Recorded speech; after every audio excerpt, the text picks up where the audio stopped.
30 वर्षांनंतर दोन्ही ठाकरे बंधू एकत्र विजयी मेळाव्यात दोघांची गळाभेट। एकत्र राहण्यासाठीच एकत्र आलोय, उद्धव ठाकरे यांचं वक्तव्य। दोन्ही ठाकरेंची एकत्र राहण्याची घोषणा। बाळासाहेबांचं स्वप्न पुन्हा साकार व्हावं, राज ठाकरे यांचं वक्तव्य। तर भाषणांपेक्षा आमचं एकत्र दिसणं महत्त्वाचं, उद्धव ठाकरे यांचं भाष्य।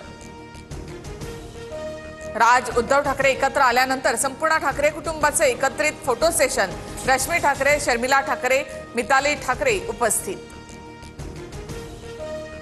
राज उद्धव यांच्यानंतर आदित्य ठाकरे आणि अमित ठाकरे सुद्धा एकाच मंचावर।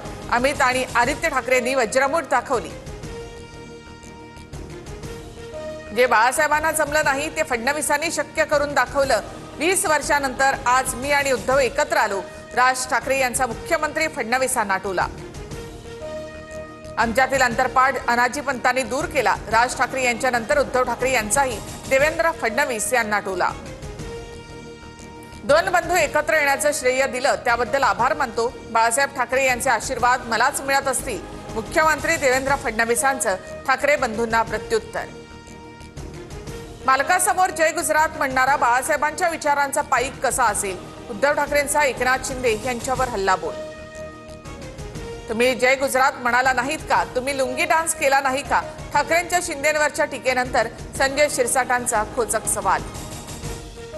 मुंबई तोडण्याचा डाव, दोन्ही ठाकरेंचा आरोप। कोणाची माय व्हॅली, त्यानं मुंबईला हात घालून दाखवावं, राज ठाकरे यांचा इशारा।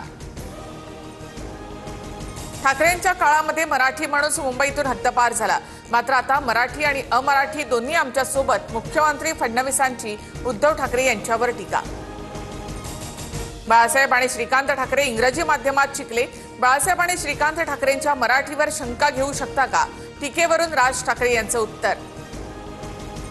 अडवाणी ख्रिश्चन शाळेमध्ये शिकले, अडवाणींच्या हिंदुत्वावर शंका घेऊ का? राज ठाकरे यांचा भाजपला सवाल। सत्तेमधील महाराष्ट्राच्या शत्रूंनी आवरावर करावी, सिंहासन खाली करो ठाकरे आए हे, खासदार संजय राऊतांची घोषणा। अंतरपाठ दूर झाला असं उद्धव ठाकरे बोलले, पण यांच्यातील नवरा कोण आणि नवरी कोण? नितेश राणे यांचा खोचक सवाल। तर छोट्या पोरांचं वाईट वाटून घ्यायचं नसतं, नितेश बेटा आनंद घेत रहा, अंधारेंचं उत्तर। मराठी भाषेचा अपमान करणाऱ्या उद्योजक सुशील केडियांचं ऑफिस मनसैनिकांनी फोडलं, तर मला माफ करा, मी माझे वक्तव्य मागे घेतो, केडियांना अखेरची उपरती। सुशील केडिया भाजपची पिल्लावळ, तोडा फोडा आणि राज्य करा हाच त्यांचा डाव, उद्धव ठाकरे यांचा हल्लाबोल। माळेगाव साखर कारखान्याच्या चेअरमनपदी उपमुख्यमंत्री अजित पवारांच्या निवडीवर तावरेंचा आक्षेप, तर आता वेळ संपल्याचं निवडणूक अधिकाऱ्यांकडून स्पष्ट। उद्याच्या आषाढी एकादशीच्या निमित्ताने चंद्रभागेच्या तीरी वारकऱ्यांचा महासागर, विठ्ठल नामाचा जयघोष करत लाखो वारकरी पंढरपुरात।